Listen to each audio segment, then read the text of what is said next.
Innal hamdalillah nahmaduhu wa nasta'inuhu wa nastaghfiruh. Na'udzu billahi min syururi anfusina wa min sayyiati a'malina man yahdihillahu wa la mudhillalah wa man yudlil wa la hadiyalah. Asyhadu an la ilaha illallah wa asyhadu anna Muhammadan abduhu wa rasuluh. Allahumma shalli wa sallim wa barik ala sayyidina Muhammad wa ala ali sayyidina Muhammad la nabiyya ba'da. Amma ba'du. Assalamualaikum warahmatullahi ta'ala wabarakatuh.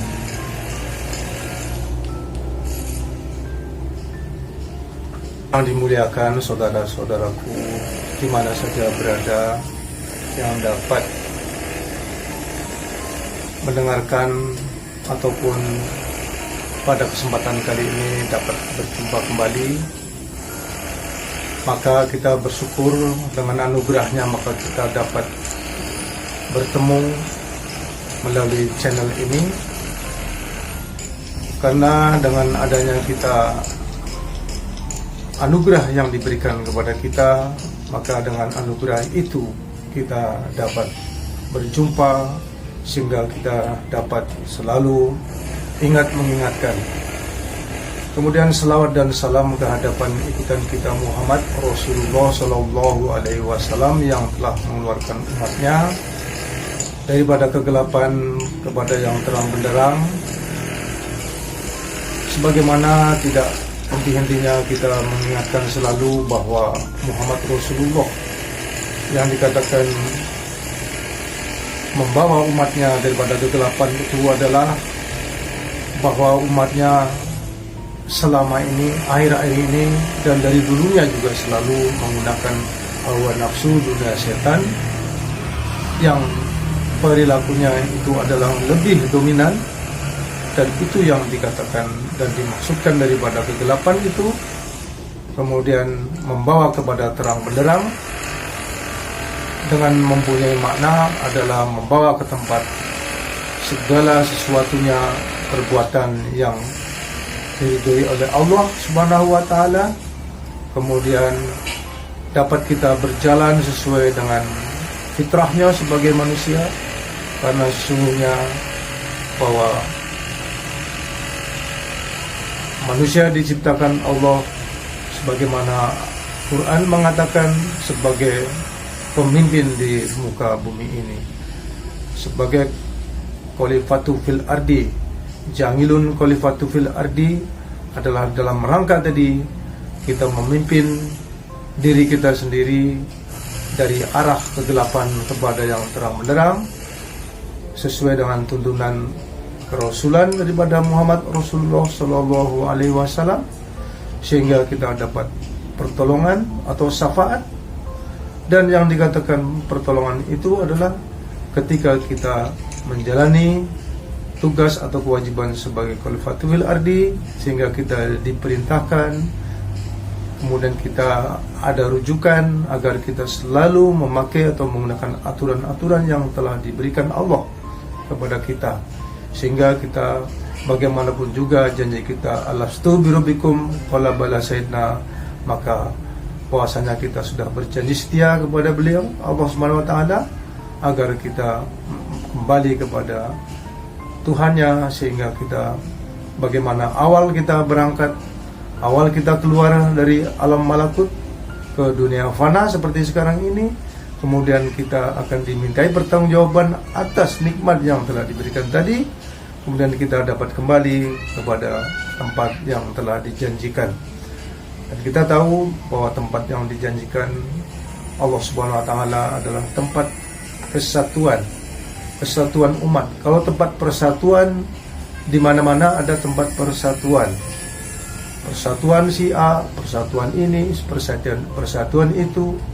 Namun tempat kesatuan itu hanya satu, yaitu yang telah dijanjikan Allah kepada umatnya, kepada umat Muhammad Rasulullah Sallallahu Alaihi Wasallam, tiada lain adalah Baitullah Masjidil Haram. Kemudian walaupun kita secara fisik belum pernah hadir di tempat itu, maka sesungguhnya bagaimanapun juga kita ingat dengan firman Allah, zalika famazwajim syiarullah fa innaha min taqwa qulub, bahwa sesungguhnya perbuatan manusia ini perbuatan syiarullah, yaitu perbuatan baik. Yang dikatakan syiarullah itu adalah baik haji, sholat, puasa, maupun yang lainnya yang berhubungan dengan syiarullah, maka sesungguhnya fa innaha min taqwa qulub, dilihat daripada perbuatan hati yang takwa, muncul daripada hati yang takwa. Itulah sebagai barometer kita agar kita selalu mengutamakan dari sifat-sifat yang dikatakan sifat yang membawa kepada inna sholat tanha 'anil fahsai wal munkar, bahwa dengan perbuatan sholat, dengan perbuatan menegakkan mendirikan sholat, maka dapat kita mencegah dari segala perbuatan keji dan mungkar. Ini tentunya tidak mudah untuk dapat menerima. Bagaimanapun juga sebagai manusia khalifatu fil ardi, maka sesungguhnya kita mendapatkan tugas yang amat berat. Oleh karena itu, bahwa sesungguhnya ketika kita manusia mendapat tugas, tentu semua itu adalah ada reserve. Artinya kita selalu mendapatkan suatu jalan keluar atau pertolongan yang dikatakan Allah tidak akan melepaskan begitu saja, apalagi toh mereka mengaku beriman kepada Allah. Sebagaimana janjinya bahwa kita berjanji, alastu birabbikum qala bala sayyidina, aku mengetahui bahwa engkau adalah yang mengaturku di dunia nanti. Kemudian bahwasannya janji setia itu akan dimintai pertanggungjawaban. Oleh karena itu, kita sedikit banyaknya sebagai khalifatu fil ardi, sebagai pemimpin di muka bumi ini, kita harus saling mengingatkan, terutama kepada diri kita pribadi dan kepada keluarga serta orang-orang yang karib kerabat atau orang yang terdekat. Oleh karena itu, bahwa semua ini kita akan dimintai pertanggungjawaban Allah Subhanahu wa taala, sehingga kita dapat kembali di tempat kesatuan tersebut dengan aman sentosa, kemudian bebas daripada siksa Allah baik dunia maupun di akhirat. Karena sesungguhnya bahwa kalimatullah, kalimat tauhid la ilaha illallah itu adalah bentengku, la ilaha illallah itu adalah kotaku, yang barang siapa masuk ke dalamnya maka aman sentosa. Aman sentosa maksudnya adalah dibebaskan ianya dari siksa dunia dan siksa akhirat. Bagaimana caranya? Maka kita harus dapat paham bahwa masuk ke Baitullah yang dikatakan la ilaha illallah itu adalah kotaku, maka kita harus menginspirasi kepada diri kita pribadi bahwa ketika kita mendengar kalimat itu, maka sesungguhnya kita terbayang akan sebuah tempat, terbayang akan sebuah benteng yang dapat melindungi daripada segala cobaan, melindungi dari segala mara bahaya, sehingga kita diperintahkan berlindunglah kamu di tempat itu dan jangan tinggalkan perjuangan ketika di dalam hidupnya.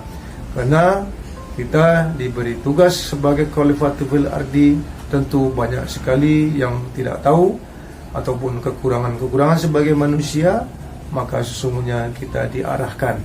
Oleh karena itu, tepatlah dikatakan bahwa innallaha wa malaikatahu yusholluna 'alan nabi ya ayyuhalladzina amanu shollu 'alaihi wa sallimu taslima.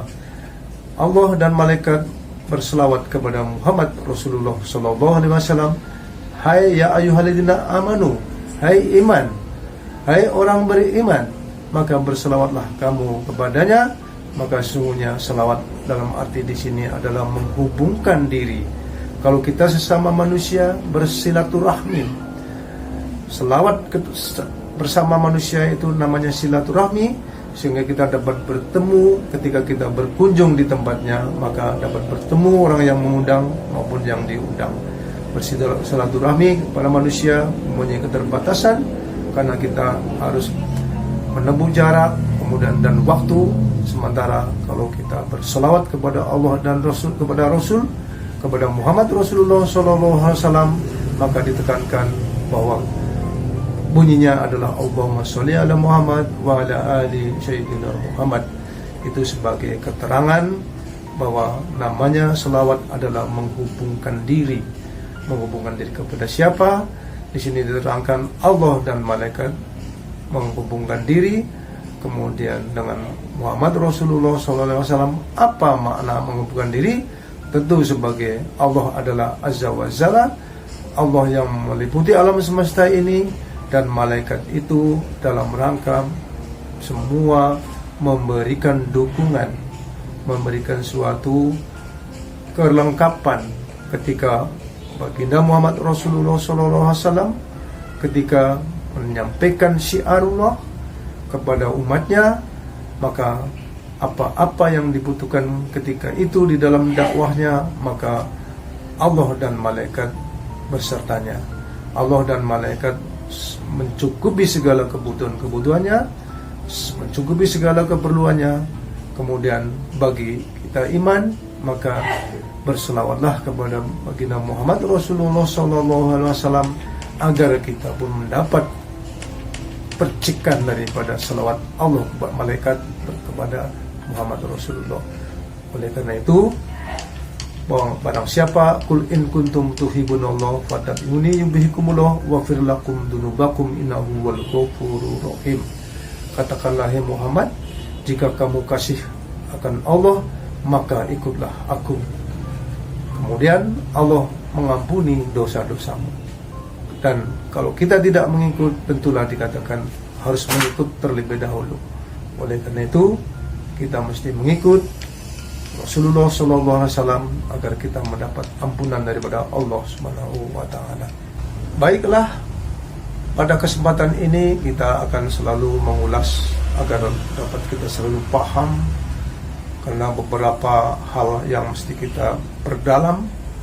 Contoh salah satunya bahwasanya di surat Al-Balad menyatakan bahwa la usimu bidahadal balad antahilul awawalad wawalidi wawabalad, bahwa Allah bersumpah demi negeri ini, ketika itu adalah negeri Mekah, maka sungguhnya dianya ada di tempat itu, ada di kota itu, demi pertalian antara bapak dan anak. Kita sering mendengar bahwa Muhammad abu-abu arwah wa Adam abu-abu basar. Terjadi kontroversial karena menurut sebagian orang mengatakan itu adalah dari Bible, ketika para sahabat Isa Al-Masih menyampaikan antara yang dikatakan Bapak Ruh, kemudian kita sebagai anaknya. Namun di dalam surat Al-Balad tadi adalah menggambarkan bahwa Muhammad itu adalah pertalian antara bapak dan anak. Pertalian di sini adalah bagaimanapun juga sifat dari seorang bapak kepada anaknya. Bagaimana kepada bapak dan anaknya, maka anaknya itu sendirilah yang tidak mungkin akan melupakan daripada bapaknya itu sendiri, dan bapak tidak akan lupa kepada anaknya. Ini adalah sebuah penggambaran bahwa pertalian itu adalah menunjukkan kepada sifat daripada yang ada di tempat kota itu, yaitu di Al-Balad, bahwa sesungguhnya Muhammad itu adalah aba-aba arwah wa Adam aba-aba basar, bahwa Muhammad itu adalah bapak ruh, kemudian Adam itu adalah bapak daripada jasad. Oleh karena itu, kita akan menggali bahwasanya pertalian yang dimaksud ini adalah sebuah gambaran bagaimana perasaan kita bertemu dengan bapak kita. Tentu kita tidak akan lupa bahwasanya sebagai anak, bila bertemu dengan orang tuanya, maka kita tidak akan menampik bahwa itu adalah orang tua kita, itu adalah orang tuanya. Sehingga apa yang dapat menerangkan atau ciri-ciri daripada sebagai bapak kita, tentulah di situ adanya Asmaul Husna. Pertama sekali adalah Rahman dan Rahim, kasih dan sayang. Kemudian dia yang terpuji, dan dia adalah sebagai utusan Allah. Namun dikatakan bahwa Muhammad itu bukanlah dari bapak sekalian, anak-anak, namun Muhammad itu adalah pesuruh Allah. Jadi hubungannya dengan pertalian-pertalian adalah penggambaran agar kita sebagai manusia dapat selalu menggambarkan, karena sesungguhnya wal awalu wa akhiru wa zahiru wa batinu, dialah yang mengawali, kemudian dan dia pula yang awal dan mengawali, kemudian yang zahir dan batin. Zahir di sini tentu ada wujud daripada tersebut. Oleh karena itu yang batin, zahir di dalam batin. Apa gunanya kita bersaksi atau persaksian? Syahadah adalah dalam rangka dari yang tidak kelihatan menjadi seolah-olah kelihatan. Ini menandakan bahwa bukan hanya seolah-olah kita tidak bisa melihat, sesungguhnya ada ketentuan-ketentuan yang memang harus diperbuat oleh kita yang memang seolah-olah melihat. Karena sesungguhnya bahwa kedekatan seseorang atau di dalam kita menjalani hidup ini tentu mempunyai tangga-tangga. Oleh karena itu tangga-tangga kesucian. Tangga-tangga kesucian itu maka kita akan dapat membuka rahasia pribadi sendiri dan rahasia Muhammad, karena kita memang asalnya daripada Muhammad, dan Muhammad itu anna minallah wal mu'minina minni, bahwa aku datang daripada Allah sementara yang di dalam dadamu datang daripada aku. Oleh karena itu yang di dalam dadamu itu kembali kepadaku, sementara aku mempertanggungjawabkan kepada Allah Zat alam semesta ini. Maka dikatakan di dalam rukun sembahyang 13 adanya iman, Islam, tauhid, makrifat. Maka iman itu menandakan cerminnya daripada Allah, kemudian wajibnya pada Muhammad, cahaya pada kita. Ini menunjukkan ada korelasi, ada hubungan di mana antara bapak, antara anak di dalam pertalian di surat Al-Balad. Maka sesungguhnya antara Allah hubungannya dengan Muhammad, dan Muhammad kepada ruh kita, sesungguhnya itu adalah hubungan daripada yang selalu dipelajari oleh 124.313 yang sekarang bebas tugas, yang sekarang habis tugas, yaitu para aulia dan anbiya. Dan kini muncul kembali di dalam surat Yasin, wa ja'alna min aqsamadina rajulu yaqala qaumit tabiul mursalin kitabi ma la yas'alukum ajra wa hum muhtadun, bahwa akan datang seorang laki-laki dari ujung kota, kemudian dia membawa kebenaran, ikutilah orang itu yang tidak mengharapkan upah dan gaji. Sesungguhnya tidak mengharapkan upah kepadamu dalam artian ada upah yang diterima oleh orang tersebut. Apa upah tersebut? Adalah keimanan yang didapat oleh yang disampaikan, atau keimanan yang didapat pada yang diseru, bahwa kita mendapat keimanan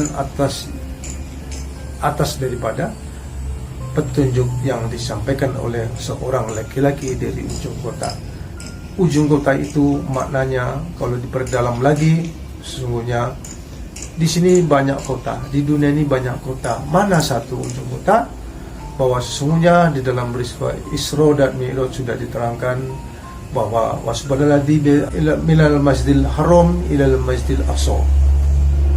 Di sini adalah sebuah kota, Masjidil Haram dan Masjidil Aqsa. Namun ketika itu Masjidil Haram ada di kota Mekah, kemudian Masjidil Aqsa ada di Yerusalem. Namun sesungguhnya Masjidil Haram itu adalah tempat sujud yang mulia, dan dikatakan Masjidil Aqsa adalah tempat sujud penghabisan. Oleh karena itu pada saat itu kebetulan antara Masjidil Aqsa dan Masjidil Aqsa yang ada di Palestina itu memang mempunyai makna yang sama. Namun Masjidil Aqsa yang dimaksud di dalam surat Al-Isra adalah mengatakan bahwa ujung kota. Ujung kota itulah ketika kita mengangkat takbiratul ihram, kemudian ketika kita sujud, ketika kita ruku, kemudian duduk tawajuk, tidak ada yang diperlihatkan oleh Allah di ujung kota itu. Maka sesungguhnya di tempat sujud mulia itu ada yang namanya ujung kota, yaitu tempat penghabis daripada penghabisan sujud. Sujud penghabisan ini maknanya tidak ada tempat lagi selain di tempat itu, tentulah di tempat yang tinggi, yaitu di Sidratul Muntaha, yang dikatakan ketika peristiwa adanya Isra dan Mi'raj.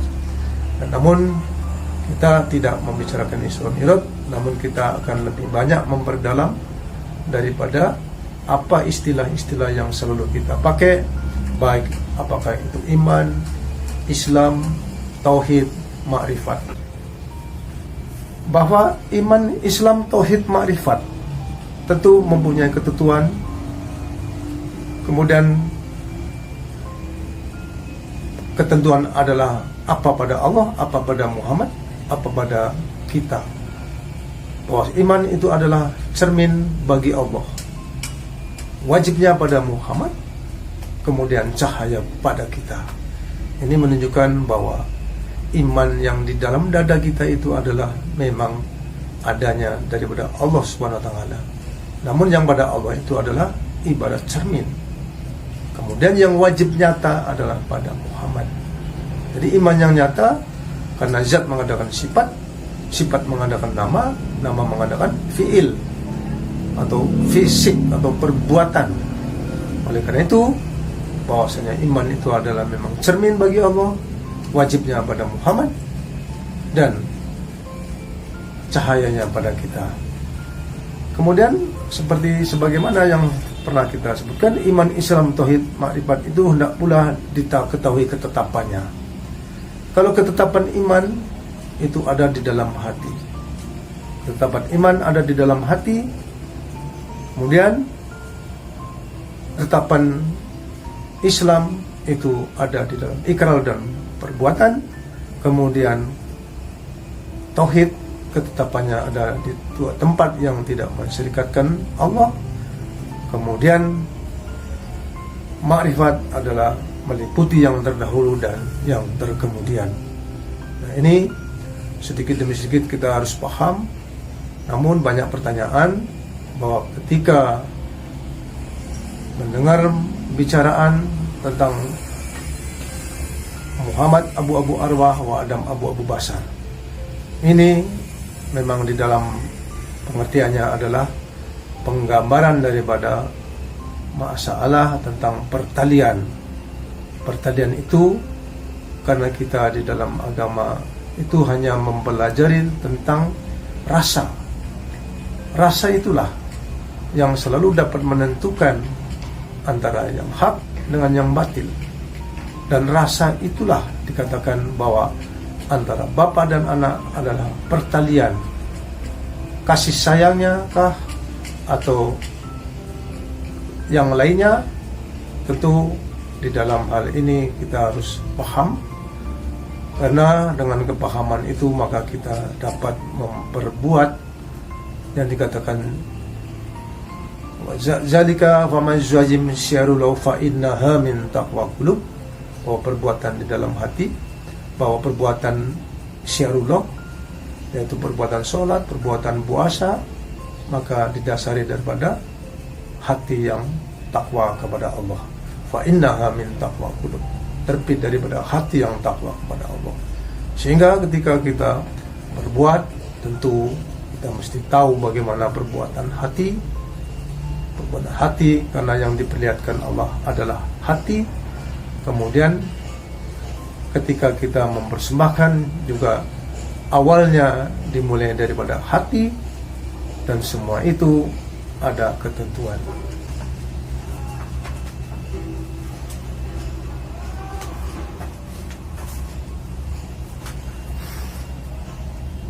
Kemudian kita juga sering mendengar kata-kata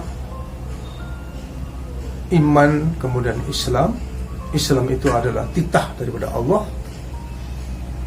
Kemudian Islam itu adalah titah daripada Allah.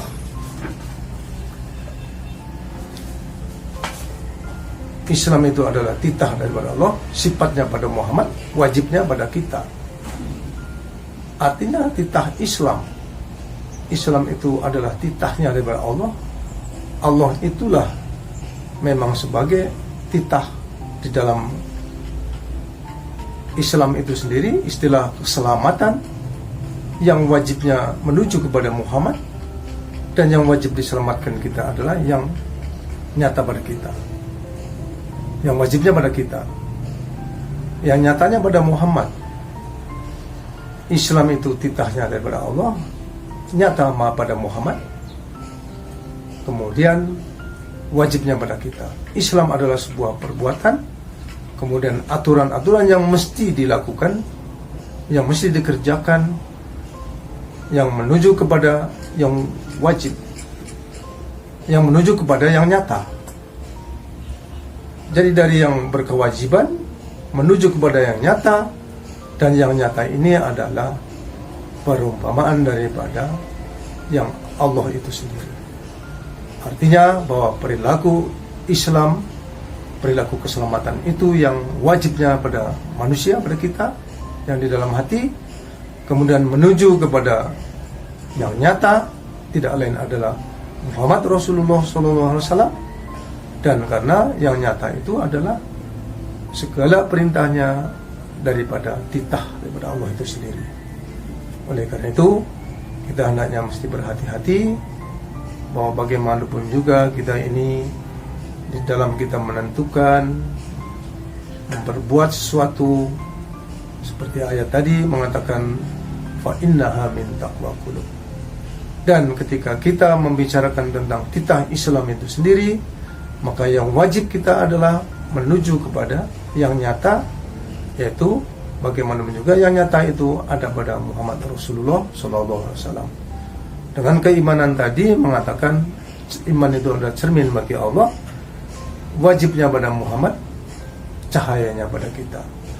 Dengan kata lain, bahwa apabila kita Islam, maka cahaya menuju kepada sifatnya, sumber sifat, karena sumber sifat itu dapat menyelamatkan yang dikatakan cahaya itu.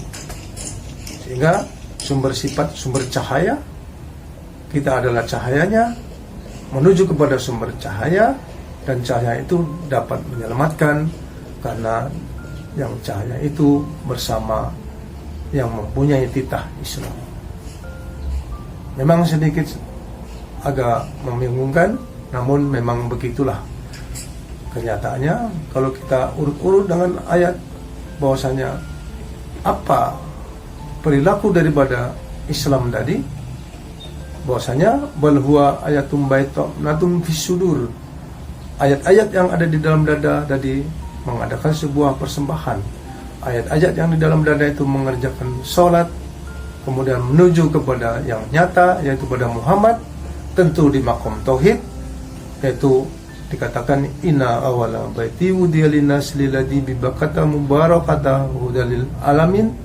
Maka menujulah satu tempat kesatuan itu dan akan diselamatkan di situ, dan semua itu adalah titah daripada Allah itu sendiri, yang dinamakan dengan perintah Allah sebagai titahnya dalam rangka menyelamatkan cahaya kepada sumber cahaya, karena sumber cahaya bersama Allah Zat. Kemudian apabila kita lari kepada tauhid, maka tauhid itu adalah keesaan Allah, nyata pada Muhammad, hakikatnya pada kita. Keesaannya pada Allah, nyata pada Muhammad. Muhammad yang wal awalu wa akhiru wa zahiru wa batinu, dialah yang awal. Kalau di sini dikatakan dialah yang awal dan mengawali kehidupan. Kemudian wa akhiru wa zahiru wa batinu, dialah yang zahir dan dia yang batin. Kemudian bahwa semua itu hakikatnya pada kita, yang nyata pada kita, karena sesungguhnya dapat kita raba, dapat kita lihat, kemudian dapat kita dengarkan bersama. Oleh karena itu, di dalam keesaannya itu, bahwa yang nyata pada Muhammad, yang dikatakan tadi, bahwasanya hakikatnya pada kita. Karena sesungguhnya hakikat hati tentu ada pada ingatan. Syarikat hakikat hati ada pada ingatan. Bahwasanya keterangannya bahwa segala perbuatan hati menuju kepada ingatan. Bila ingatannya ada di Jakarta, sesungguhnya hati beserta ingatan itu, walaupun hanya sekejap. Namun ketika kita ingat tempat itu, maka sesungguhnya hati kita ada di situ. Kemudian juga perkataan tentang ma'rifat. Ma'rifat itu nyata bagi Allah. Artinya nyata bagi Allah itu tidak samar-samar. Dapat kita rasa, kemudian dapat juga wujud daripada Allah itu sendiri. Walaupun hanya seberkas cahaya, namun tetap ada wujudnya. Wujud api kita tidak melihat daripada apinya, namun kita melihat daripada panas dan rasanya tadi panas. Kemudian pakaian adalah pada Muhammad. Tentang marifat tadi, kenapa pakaian pada Muhammad? Karena kita ini asalnya daripada Muhammad, ana minallah wal mu'minina minni. Kemudian meneladan pada kita. Peneladan pada kita ini perumpamaan bahwasanya segala perilaku yang meneladani itu adalah mempunyai sifat daripada sidik, amanah, tabligh, patonah. Dan itu yang nyata pada kita. Kalau lihat Muhammad, tentu di zamannya ada pada baginda Muhammad, Nabi Muhammad Rasulullah SAW. Bagaimana keterangannya? Banyak sekali yang menerangkan bahwasanya Muhammad adalah uswatun hasanah, teladan yang baik. Karena apa? Karena dia lebih banyak mengutamakan daripada yang dikatakan pakaian itu adalah pakaian sidik, amanah, tabligh, patonah. Kemudian yang meneladani adalah kita. Sehingga kita wajib mengikuti daripada sifat awal daripada Muhammad Rasulullah SAW, sehingga kita dapat ma'rifat. Ma'rifat itu sendiri maknanya adalah kenal. Tentu kenal itu sesuatu wujud daripada benda. Apa yang kita kenal? Ada dua dimensi. Adanya kenal daripada awal daripada sebelum adanya alam semesta ini, sebelum adanya alam dunia. Maka kenal kita adalah bahwa ruh kita ini datang daripada Muhammad, tersimpan di lauh mahfuz, papan terjaga. Itulah yang mengawali daripada kejadian. Setelah 8.000 tahun setelah diciptakan Adam, satu-satulah ruh keluar. Satu-satu ruh menjadi manusia di dunia karena bertugas. Ini menandakan bahwasanya yang awal tadi telah keluar daripada tempat itu, sehingga menunjukkan kepada kita yang tadinya tahu tempat karena masuk ke dalam alam fana ini, sehingga kita terlupa dengan yang awal tadi. Artinya yang awal di dalam kesucian itu tidak dapat kita rasakan kembali karena kita masuk ke dalam alam fana yang mempunyai unsur yaitu anasir. Karena itu ketika kita lahir dari rahim ibu kita, maka sebelumnya kita mendapatkan perjanjian alastu bi rabbikum, kemudian kita jawab qala bala syai'na. Ini adalah perpindahan yang dikatakan mengenal makrifat awal, dan yang kemudian itu adalah kita harus kembali lagi ke tempat yang awal karena kita telah melupakan daripada kesucian yang awal, dimasukkan ke dalam tempat ujian ini. Oleh karena itu dikatakan manusia ini adalah khalifatul ardi, adalah dalam rangka untuk mensucikan kembali adanya di satu tempat waladzi khalaqakum wa minkum kafirun wa minkum mu'minun, maka sesungguhnya antara yang kafir dan yang mukmin harus ada saling kerjasama, sehingga itulah yang dikatakan wajahadu fisabilillah, di jalan Allah agar menjadi khalifatul fil ardi yang benar-benar bertanggung jawab, kemudian dapat mengembalikan amanah daripada Allah Subhanahu wa taala, sehingga itu yang dikatakan Islam.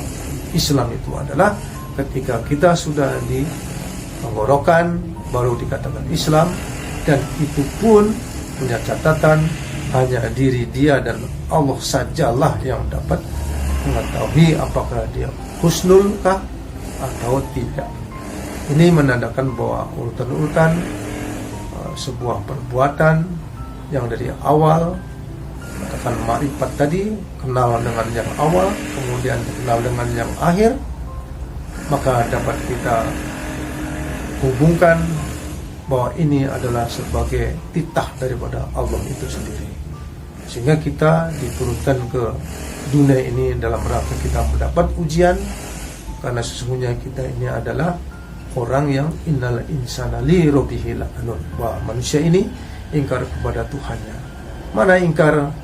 Karena manusia ini tercipta daripada 4 anasir, yaitu anasir angin, api, air, dan tanah. Maka dia adalah innal insana li rabbihi lakanun.